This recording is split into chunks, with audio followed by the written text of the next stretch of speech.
자, 이번 시간에는 온돌 바닥 미장에 대해서 해보도록 하겠습니다. 미장 공사 중에서 마지막 단원이죠. 우리나라는 이 바닥 난방을 하죠. 난방을. 근데 뭐 우리나라처럼 바닥 난방을 안 하는 나라도 있죠. 뭐 미국이나 뭐 예를 들어 저 서구 쪽은 뭐 우리처럼 바닥 난방을 하지 않고 바닥에는 그러니까 난방이 없고 그냥 스팀으로 이제 뭐 따뜻하게 하고 이렇게 하는 나라들도 많이 있죠. 바닥 난방이 없고. 근데 우리나라는 이 방바닥이 따뜻한 이런 난방을 시공을 하죠. 그래서 그 바닥 난방이 어떤 식으로 구성되는지 그거를 보고 그 위에 이제 난방을 먼저 해놓고 그 다음에 이제 미장을 하게 되겠죠. 근데 우리가 방바닥은 뭡니까? 이 농도 사람들이 생활을 하죠. 바닥 위에서. 뭐 예를 들어서 농도 있고 그럼 사람이 뭐 많이 걸어 다니고 이렇게 합니다. 그렇기 때문에 균열이 갈 가능성이 좀 많이 높죠. 그래서 이런 바닥 미장을 뭐 어떤 식으로 하는지 한번 알아보도록 하겠습니다. 그 중에 셀프 레벨링 공법. 그 뭐 이름만 들어봐도 알겠죠. 셀프 레벨링이니까 스스로 레벨을 맞춥니다. 우리가 사용하는 뭐 예를 들어서 재료 이런 것들을 보면 물기가 있으면은 점성이 있으면은 어떻게 됩니까? 가만히 놔둬도 수평이 잡히죠. 예를 들어서 셀프 레벨링 제일 잘 되는 게 뭐겠습니까? 뿌려놨을 때 레벨을 제일 가장 잘 맞출 수 있는 거 물이죠. 뿌려놓으면 수평 딱 맞습니다. 근데 이제 우리가 바닥 공사를 할 때 물을 뿌릴 수는 없으니까 뭐를 태우죠. 뭐 석고개를 할 수도 있고 아니면 시멘트계를 할 수도 있고 뭐 여러 가지 재료를 혼합해 가지고 우리가 만듭니다. 근데 점성이 높아질수록 뻑뻑해질수록 어떻게 됩니까? 이 레벨링이 맞아지는 그 레벨이 정확하게 안 맞죠. 뻑뻑해질수록 그죠? 제일 잘 맞출 수 있는 건 묽은 거, 물 같은 거고 제일 안 맞는 거는 뭐 뻑뻑한 거 이런 거겠죠. 그러니까 적당하게 우리가 레벨을 맞출 수 있도록 물기를 우리가 잡아주죠. 정의를 한번 볼까요? 석고나 시멘트를 주성분으로 하고 금방 이야기했던 내용이죠. 바닥면에 흘리면 자동적으로 자연 유동에 의해서 수평이 맞아지는 거. 이걸 갖다 셀프 레벨링이라고 이야기합니다. 종류별 특성에 자 종류는 뭐 어떤 게 있나? 보통 우리가 셀프 레벨링 쓸 때는 뭐 어떤 것들입니까? 시멘트계를 많이 쓰죠. 왜냐하면은 시멘트가 내구성이 좋죠. 그래서 뭐 우리가 바닥을 미장하고 나서는 그 위에 사람도 많이 걸어 다니고 그다음에 뭐 농 같은 거 물건도 많이 놓고 이렇기 때문에 내구성이 상당히 좋아야 됩니다. 그래서 시멘트계를 많이 사용하죠. 시멘트 그러니까 포틀랜드 시멘트에 모래나 유동화재를 넣어야 되겠죠. 그냥 놔두는 것보다는 유동화재를 넣으면은 셀프 레벨링이 잘 되죠. 잘 움직이기 때문에. 그러니까 물기가 묽은 거하고 같은 역할을 하는 거죠. 유동화재 등을 혼합하여 사용한다. 물론 석고개도 있습니다. 석고에다가 이제 여러 가지 혼합물들을 넣는 건데 석고개는 내구성이 좀 약하겠죠. 시멘트계는 강도는 좋은데 뭡니까? 균열이 좀 많이 일어납니다. 강도 발현도 높고 그 다음에 중요한 것은 균열이 많이 일어납니다. 그러면 균열을 좀 없애는 방법을 택해서 어, 바닥 미장을 해줘야 되겠죠. 그 다음에 강도는 뭐 당연히 좋은 거고 시멘트계에서는 그 다음에 시공이 아주 편리합니다. 셀프 레벨링이기 때문에 그다지 숙련공이 필요하지 않습니다. 그죠? 누구나 할 수 있는 거죠. 셀프 레벨링에서는 사진으로 한번 볼까요? 이런 그냥 시멘트계네요. 그죠?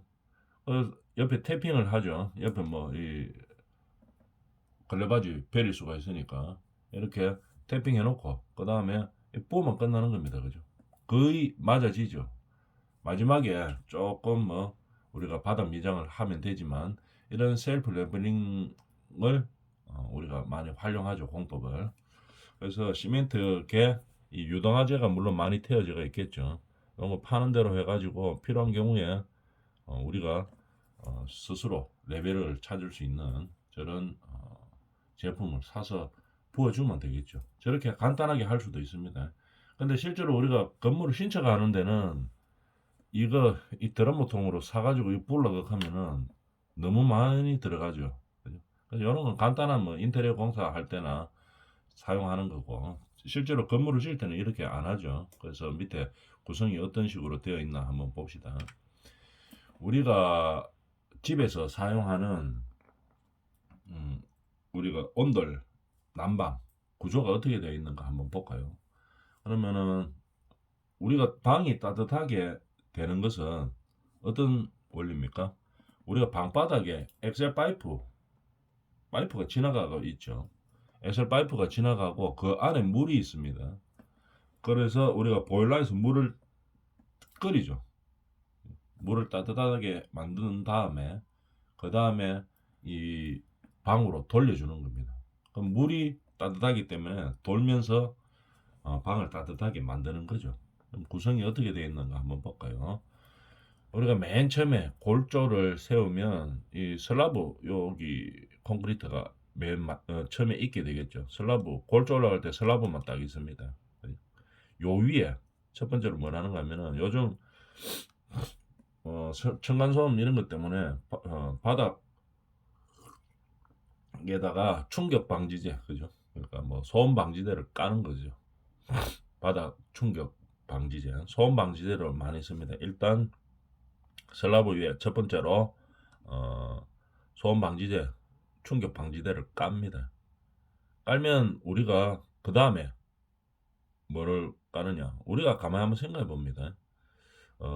순서를 보면은 충격음 깔고 그 다음에 기포 깔고 그 다음에 기포 위에다가 엑셀 설치하고 그 다음에 엑셀 사이 요 사이를 메꿔줘야 되겠죠. 평평하게 만들어야 되기 때문에 몰탈로 치고 그 다음에 마감재를 칩니다.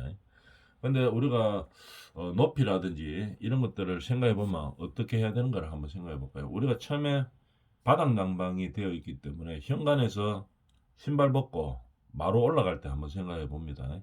어느 정도 높이에 올라가느냐 생각해 보면 되겠죠. 보통 한 100mm, 150mm 이렇게 되겠죠.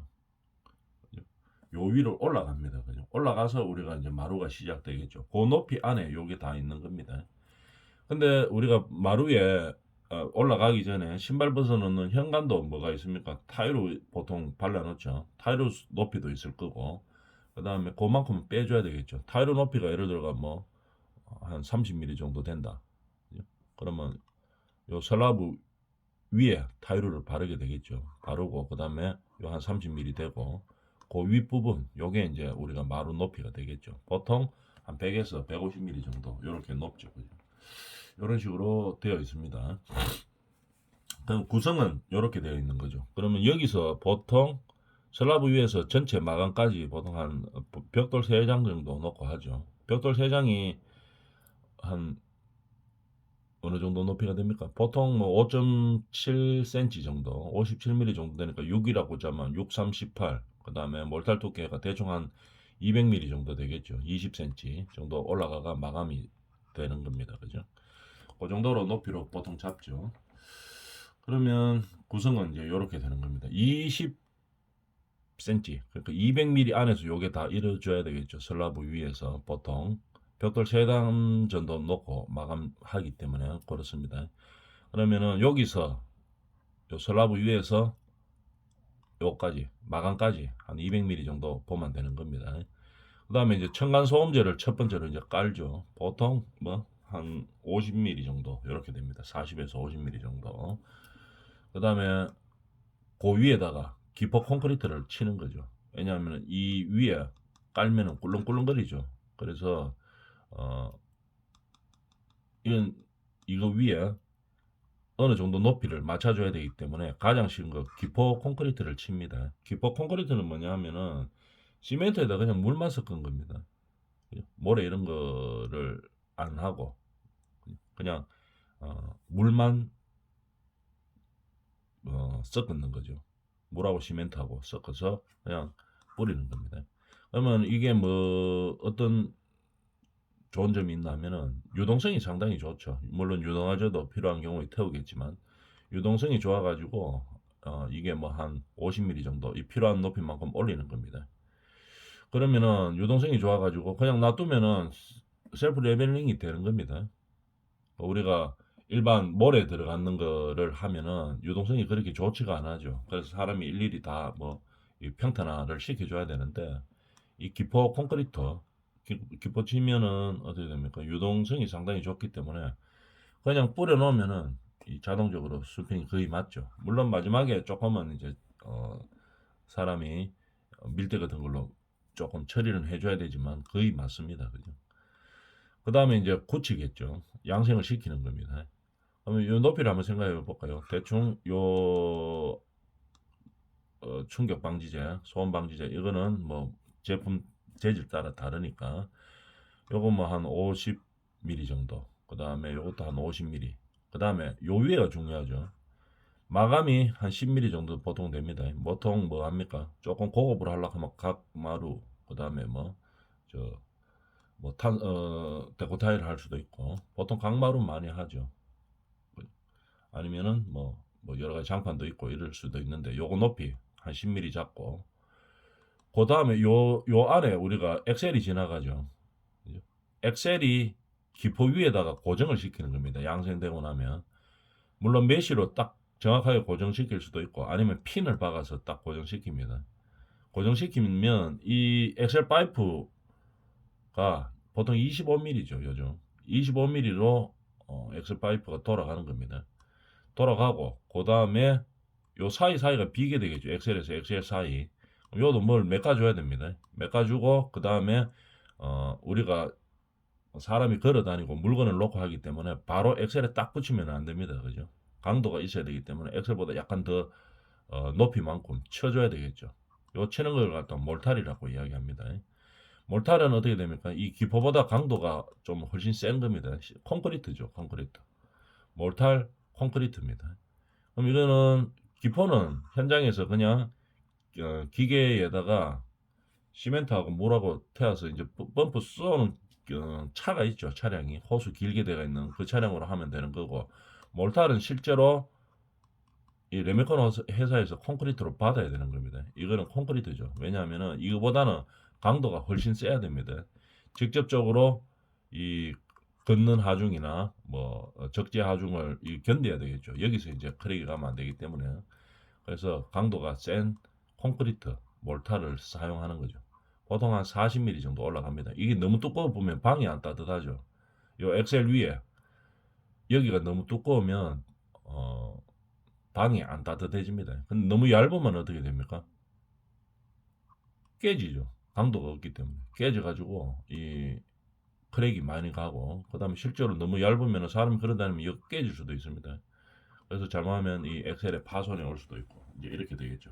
그래서 보통 몰탈은 한 40mm 정도로 치는 겁니다. 그럼 엑셀이 25mm니까 엑셀을 딱 평탄하게 만들고 그 위에다가 한 15mm 정도 올라가는 거겠죠. 보통 이런 형태로 만들어 주는 겁니다. 그 위에 마감재를 넣는 거죠. 강마루라든지 뭐 온돌마루라든지 뭐 데코타일 장판 이런 것들은 필요에 따라서 하면 되는 거고 이런 식으로 형태가 되겠습니다. 그럼 실제로 사진을 한번 볼까요? 여기서 보면 여기 이제 앞에서 봤던 콘크리트죠. 콘크리트 위에 바닥 완충제나 뭐 충격 소음 방지제 이런 걸 깝니다. 이거는 뭐 어떤 거는 두꺼운 제품이 있을 수도 있고 어떤 거는 좀 얇은 제품이 있을 수도 있겠죠. 기성품을 하기 때문에 층간 소음 방지제를 일단 넣고 그 위에 기포 콘크리트를 탓을 합니다. 기포 이거는 한 50mm 정도로 봤네요. 기포 콘크리트를 탓을 한다 이런 얘기죠. 물하고 시멘트만 섞어서 유동성 좋게 해가지고 그냥 뿌려 놓는 겁니다. 그러면은 높이가 어느 정도까지 올라오죠. 그 위에 요 엑셀 파이프를 고정을 시키죠. 엑셀 파이프를 고정시키는데 엑셀이 보통 한 25mm 정도 되니까 고정시켜 놓고 그 다음에 기포 위에다가 요 부분에 몰타를 치죠. 실제 콘크리트입니다. 그래서 엑셀 위에 부분이 15mm 정도가 남는 거죠. 방이 이게 너무 두꺼우면 방이 따뜻하지가 안 하고, 그다음에 너무 얇으면 이게 깨질 수 있는 그런 부분이죠. 그래서 크랙이 가고 뭐 깨질 수 있는 그런 부분이 됩니다. 그렇기 때문에 한 요 정도 15mm 정도를 유지를 해주는 게 가장 좋은 형태이겠죠. 사진으로 보면 이렇습니다. 실제로 조금 다르죠. 기포 콘크리트하고 방바닥 미장할 때 쓰는 몰타라고 이렇게 조금 다릅니다. 그러면 기포 콘크리트는 시멘트로 하기 때문에, 시멘트하고 물로 하기 때문에 크랙이 좀 많이 가는 상황입니다. 그러면은 크랙이 좀 많이 가도 뭐 큰 영향은 없죠. 기포 콘크리트는 너무 맑으면 안 되겠지만, 그러면 위에가 또 뭐 문제가 될 수가 있겠지만 어느 정도 가는 거는 뭐 별 큰 문제는 없습니다. 그죠? 그런데 요 위에 몰탈이 균열이 발생하면 안 되죠. 그죠? 몰탈이 균열이 발생하면은 이 직접적으로 뭐 하중이 걸리는 부분이기 때문에 여기에 균열이 안 가도록 최대한 신경을 써서 시공을 해줘야 됩니다. 어떻게 하는지 한번 봅시다. 사진으로 보면 첫 번째 슬라브 위에 첫 번째 요 깔았죠. 소음 방지제, 충격 방지제를 첫 번째로 깔았습니다. 그 다음에 깔아놓고 기포를 치죠. 기포 이런 식으로 치게 됩니다. 이 호수 저 밑에는 뭐가 있습니까? 기포를 만드는 뭐 차가 있겠죠. 차가 있는데 간단합니다. 뭐 그냥 압으로 해서 밀어주는 거죠. 이거를 기포를 밀어주는데 시멘트하고 물만 집어넣고 이렇게 뿌리는 겁니다. 계속 밀어주죠. 그러면 이 집, 이 집, 이 방, 뭐 이 거실 같죠. 그다음 옆방하고 뭐 다 채우는 겁니다. 다 채운 다음에 그 다음에 어떻게 되는가 한번 봅시다. 기포를 타설했습니다. 그 다음에 기포한 다음에 셀프 레벨링으로 어느 정도는 다 맞습니다. 왜냐하면 유동성이 좋기 때문에. 그런데 마지막에는 이렇게 한번 밀대로 잡아줘야 되겠죠. 이 아저씨가 지금 밀대로 지금 밀고 있습니다. 쭉 다니면서 수평 밀대로 일단 고르게 시공을 하는 거겠죠. 해가지고 한 3, 4일 정도, 보통 한 5일 정도 출입을 안 합니다. 왜 그러냐면은 이 강도가 약하기 때문에 이 양생되는데 시간이 좀 많이 걸립니다. 물하고 시멘트만 있기 때문에. 그래서 나중에 여기 양생되고 나면 그 위에 우리가 엑셀을 시공을 해야 되겠죠. 그렇기 때문에 한 3, 4일간 또는 5일간 출입을 안 하도록 해야 됩니다. 그리고 여기서 지금 보면은 여기가 문 왁구죠. 그죠? 방으로 들어가는 문 왁구입니다. 근데 우리가 보통 엑셀의 분배기가 어디에 있습니까? 싱크대 밑에 보통 있죠. 싱크대 밑에 있어가지고 큰 방, 작은 방 이렇게 조절할 수 있죠. 그렇기 때문에 싱크대 위치가 보통 거실이기 때문에 이 안쪽으로 들어가야 되죠. 한쪽으로 연결돼야 되기 때문에. 그래가 여기 보면은 문학구 밑에 엑셀이 들어갈 만큼 공간이 조금 있는 겁니다. 한 25mm에서 30mm 정도 이렇게 여기 보면 문학구 밑으로 이 기포가 좀 낮게 되어 있죠. 왜냐하면 엑셀이 일로 지나가 가지고 문학구 밑으로 방바닥으로 지나가야 되겠죠. 방바닥을 돌려야 되기 때문에.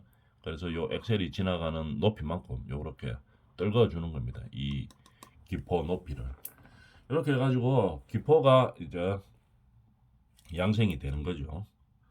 양생된 다음에는 이렇게 엑셀을 깝니다. 엑셀을 쭉 깔죠. 엑셀을 깔아서 맨 처음에 엑셀이 어디서부터 시작됩니까? 베란다에 있는 가스 보일러 통에서 시작되겠죠. 가스 보일러 통에서 시작됩니다. 그래서 가스 보일러 통에서는 어디로 갑니까? 거기서 물을 데우는 역할을 하죠. 그렇기 때문에 보일러 통에는 이 방바닥에 깔리는 엑셀도 있고 화장실에 따뜻한 물 써야 되겠죠. 그래 온수, 냉수 같이 꼽히죠. 그래서 온수를 데워주는 거죠. 그래서 엑셀로 보내고 그 다음에 온수를 데워서 또 어디로 보냅니까? 이 바닥으로 난방하기 위해서 보내고 이렇게 하죠. 그래서 온수가 왔습니다. 예를 들어서 보일러통에서 이 온수가 오죠. 분배기로 옵니다. 분배기로 온 다음에 그 다음에 어디로 가야 됩니까? 이 분배기에서 나눠지는 거죠. 요거는 안방, 요 두 줄은 뭐 작은 방, 요 두 줄은 거실, 요 두 줄은 무슨 방. 이렇게 해가 나눠주는 겁니다. 그래서 따뜻한 물을 돌려주는 거겠죠. 요 막아버리면 어떻게 됩니까? 따뜻한 물이 이제 돌지 않는 거죠. 그래서 본백이라고 이야기하는 거죠. 이렇게 돌아가는 겁니다. 그래서 필요할 때 이렇게 돌아가면서 다 까는 거죠. 여기는 지금 거실이네요. 여기 베란다는 필요 없으니까 안 깔았고, 그 다음에 이렇게 와서 이제 뭐 이쪽 방도 깔았죠. 다 깔아줬습니다. 깔고 이제 고정을 시켜야 되겠죠. 왜 고정을 안 시키면 요 위에 이제 몰타를 칠 때 이게 뜨게 되죠. 고정이 안 되면 이 엑셀이 뜹니다. 엑셀이 뜨면 아까 중요한 거 강도도 일정 강도가 나오고 방바닥도 따뜻한 15mm가 유지가 안 되죠. 그러면 위로 막 올라오고 이러면은 뭐 균열이 생긴다든지 아니면 너무 꺼져가지고 방바닥이 따뜻하지 않다든지 이제 그런 문제가 발생하는 거죠. 고정을 잘 시켜야 됩니다. 보통 이렇게 핀으로 딱 고정시킵니다. 요 그림 딱 당겨 보면 요 핀입니다. 핀으로 딱딱딱 이제 박죠. 박아가지고 엑셀에 고정을 시키는데 그래도 균열이 가기 쉬운 장소가 있습니다. 고정이 잘 안 되고 특히 엑셀이 많은 부분이 그렇죠. 요 앞에 여기 균열 가기 쉽겠죠. 왜냐하면 분배기 앞에 이 엑셀 호수가 많으니까 시멘트가 몰탈이 들어오는 공간이 좀 적게 되죠. 그래서 이런 부분이라든지 많이 겹쳐지는 부분들, 균열이 예상되는 부분들은 메시, 와이어 메시를 깔아가지고 고정을 시키는 겁니다. 아무래도 메시 작업을 해주면은 이게 뜨지를 안 하겠죠. 몰타를 칠 때, 몰타를 탓을 할 때 뜨는 형상을 좀 막아주는 겁니다. 자, 물론 이거를 가장 좋으려고 하면은 온 집에다가 다 이 메시 시공해주면 제일 좋죠. 근데 여의치 않을 경우에는 균열이 발생하기 쉬운 부분에서라도 뭐 이 메시를 시공해주면 되는 겁니다.